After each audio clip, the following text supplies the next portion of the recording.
And what do you think of your co-stars? I like them a lot. I've worked with these guys a lot. We all kind of formed a clique at the YouTube space. So I work a lot with Mark Gray. Travis has been in probably one of my videos, and I've been on Travis's channel before. And I like the other actors. They got some actors that don't really do YouTube to come on board, and I like them as well. They're really talented. Oh my god. Hans vlogs once or twice a week. Hello my friends, it's me, Professor Hans Von Puppet, back again with my office hours. Special guest today is Mr. Travis Richey. Hello Travis. Hello again. You might remember Travis from Hans on Sex we had as a special gay consultant we had. Yeah, that was fun. I had a really good time chatting with you about that. Oh, that was super fun. But you have a new video coming out today, is that right? Yes. Well, it's called Vince Gilligan's Island, and you can see it right now on Travis's channel. Travis Richey, we'll put a link everywhere. You can click on it right It's a there. mashup of Gilligan's Island and Breaking Bad. Oh, very clever. As if AMC got the rights to Gilligan's Island and they were redoing it, and then they gave it to Vince Gilligan to produce, and of course he just brings all of his Breaking Bad people and does the show with them. Well, I'll tell you what, let's show some behind the scenes footage, but first, you should all pause this video and go see it. So click on the link right now. This will stop. It'll open a new window. You can watch that. It's only 3 or 4 minutes long. Then come right back here and watch the behind the scenes. Ready? And go watch it. Oh, wasn't that hilarious? I loved it. Oh, brilliant! It was it's as good seeing it over and over again as it was seeing it, just the first time. It's just so wonderful. I never get sick of it. Where did you film that? On El Matador Beach in Malibu, California. We shot it very early in the morning on a Saturday. We were trying to get the beach with no people there, so it looked like a deserted island. Well, yes. How'd that go? Pretty well? It went very well. We actually showed up before the beach actually opened. I mean, this was May in California, where it is very rarely raining. But we got there, and it was raining all day. It looked all stormy and intense. It was, so we actually had to cover all of our equipment with plastic, and I had my bald cap on, so I had to wear, I had to hold an umbrella so that it wouldn't get wet. And, so you didn't shave your head for this? That's pretty... No, I didn't. That was a bald cap that was made by Michael Mosier, who is a makeup friend of mine. He's been doing stuff for me for years. He worked on Robot Ninja and Gay Guy. One of my very first comedy videos, he made me look like Richard Nixon. Oh! And yeah, so he's been with me for a long time. He's a good friend. He's a spectacular makeup artist. He works on professional Hollywood gigs all the time. So. Like this one clearly is a professional Hollywood gig. Well, it is now because we had professional Hollywood people working on it. Oh, really? Now, who shot this one? This was directed by my friend Mark W. Gray. Oh, I know that dude. Right. Well, you've worked with him before too. Of course. And he's a really brilliant director, I think. He's okay. Again, one of the reasons why I sat on this project for so long was because I didn't want to direct it myself. I wanted to work with somebody else who could make it look good, and it had to look like something that AMC would put on the air. Yes. And so, having worked on Mark on some of the Pocket Film School projects. Oh yes, Pocket Film School. He directs those for me as well. Exactly. Yes. And so I was able to see that he knew his stuff. Like, he knows everything about cameras and lighting and cinematography, plus someone who had that funny kind of mentality. He's very funny himself. How long does it take to get rescued from this fucking island? You know what I mean? Yeah, sure. Not to give you a library. No. So I approched him to direct this, and he was very excited. We got Nicholas Hurt to produce it. Yeah, and so once the three of us came together, it happened within a matter of weeks. Now, what about all the bamboo and the huts and everything? Where did you find those huts to shoot in? So the second location, we did all the jungle stuff and the hut. We shot at my friend Len Ween's house. Len is great. He's the writer, comic book writer who he created Wolverine and Nightcrawler and Swamp Thing. He's a comic book legend, and he very graciously let us shoot at his house. So were those huts just there in the back of the house? No. All they had in the back was like this pool house, and then Mark and the art director he brought in, Raven Krogstad, basically built this hut from scratch. Amazing. Yeah, and I mean, Mark spent time gathering like little bits of bamboo, and we bought one of those. We went to Home Depot and just bought one of those thatch, thatch screen that you can get. Yeah. And I had very little to do with that, so they put that together, and I was just so amazed at the work that they did to make it look so good.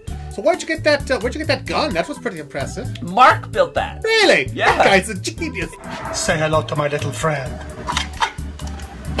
This is the great thing about being a writer, is that you can just write something, and if you're lucky enough to have people who are very talented to actually make the stuff for you, it's kind of on them to make it. So I wrote in, he has a line where he says, I made a gun out of a coconut. I made a gun out of a coconut. I actually had envisioned taking one of my pistol props and just coating it in like paper mache or something. But he made this bamboo and coconut gun, and it looks amazing. Oh, and, that's fun. Yeah, it comes across really well on screen.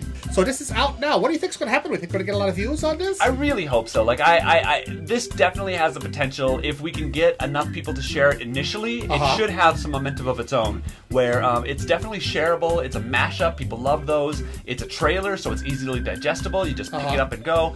I would love for this to be picked up by Nerdist and IO9 and those kind of media outlets. Are you listening, Nerdist? Are you listening, Chris Hardwick and all the gang over there? Share it, please. You should hire these guys to make your hilarious videos, because then they would be extra hilarious. That's good. I would love to be a part of that. So that's my goal, is to make something that is shareable and with viral potential, but also is good. I don't think enough of that exists. So that's what we're trying to do, and we have other ideas for follow-ups to this if this video gets really big. You see, I think this is a good idea for a real show. Like if Gilligan's Island was on today, and you kind of made it realistic. Oh yeah. Right? Like more like an AFC show where they're all having sex with each other and they're all like murdering each other. Right, and, yes. Well, I mean, a little more realistic. I would watch the hell out of that. I wouldn't necessarily make it a Breaking Bad thing, but definitely I like the idea of a modern kind of gritty Gilligan's Island. I mean, there's always the problem. I'm a huge fan of Gilligan's Island. Oh yeah. And I'm a big fan of the professor being a professor myself, Nice. And I always thought that the professor, he was always the smartest guy.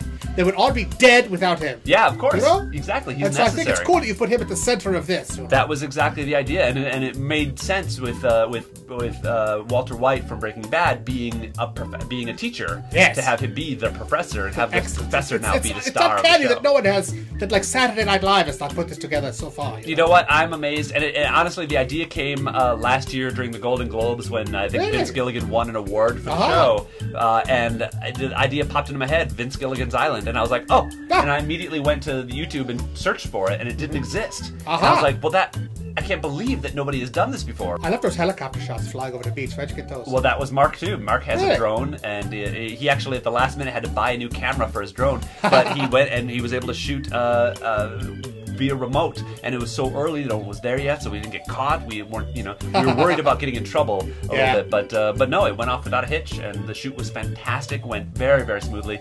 We came in under time. We got everything we needed to get done in less time than we gave ourselves to do it. So if you're a filmmaker, that is probably That's true. You're always fighting the clock. Yeah. Well, this has been wonderful, Travis. Well, thank you for dropping by today. Anything else you'd like to say about your video, about anything else? The thing that amazes me is the people that I'm able to work with, and so I want to thank everybody who worked on this project. We have, Brian Webb was there doing helping out. We had Stephen Wong who worked with me on the Inspector Spacetime web series. Was here interviewing people for this one, and also just doing behind-the-scenes filming for this project. It is Jordan Paul doing sound. A lot of YouTube Space regulars. Christina, we should call out Christina, because she's a great YouTuber for Bad Girls Ball. Yeah, also Christina came and performed. She worked with me on the Pocket Film School. Also Joel from Pocket Film School. Joel from Pocket Film School. Yep, exactly. And then we had another Joel who came in and played Gilligan slash Jesse, and he was amazing. We found him via an audition. Traditional casting. Yep, exactly. What about the millionaire and his wife? Were they friends of yours? Yeah, the millionaire was played by a friend of mine named Richard Vance-like, and then Rosalind Cohn, we also found via a casting call. She came and played the millionaire's wife, and she was brilliant. And Ginger, that was a friend of yours too? Ginger was Lolly Allen, and she also was a friend of mine from Acme, and so it was neat to bring in people from all sorts of different aspects of my life, and everybody came together to just help us do this project, and everybody, even during shooting, was so complimentary about the script and the project. It really made us feel like we were doing something good, and so hopefully you guys will like it. I think Mrs. Howell was wearing a dress that Christina wore in one of my videos. Oh, really? About, aspect ratio. That's very well. As when you make movies, you tend to, especially on a low budget, you get bits and pieces from all over the place, and you recycle them and use them again. And you'll see me using stuff all over the place in my videos too. You gotta work that coconut gun into something else. Yeah, definitely. We'll have to use that again. That was a cool prop. Excellent. All right, well, that's about all the time we got. We're gonna wrap it up here, Travis. Thanks for dropping by for office hours of Pocket Film School. Nice. Thank you very much for having me. Well, my pleasure. Say goodbye to the people. Be sure to like and subscribe to the Travis Richey channel, as well as me, Professor Hans von Puppet, and watch for more brilliant collaborations, yeah? I want to do so many more. Thank you. So many more.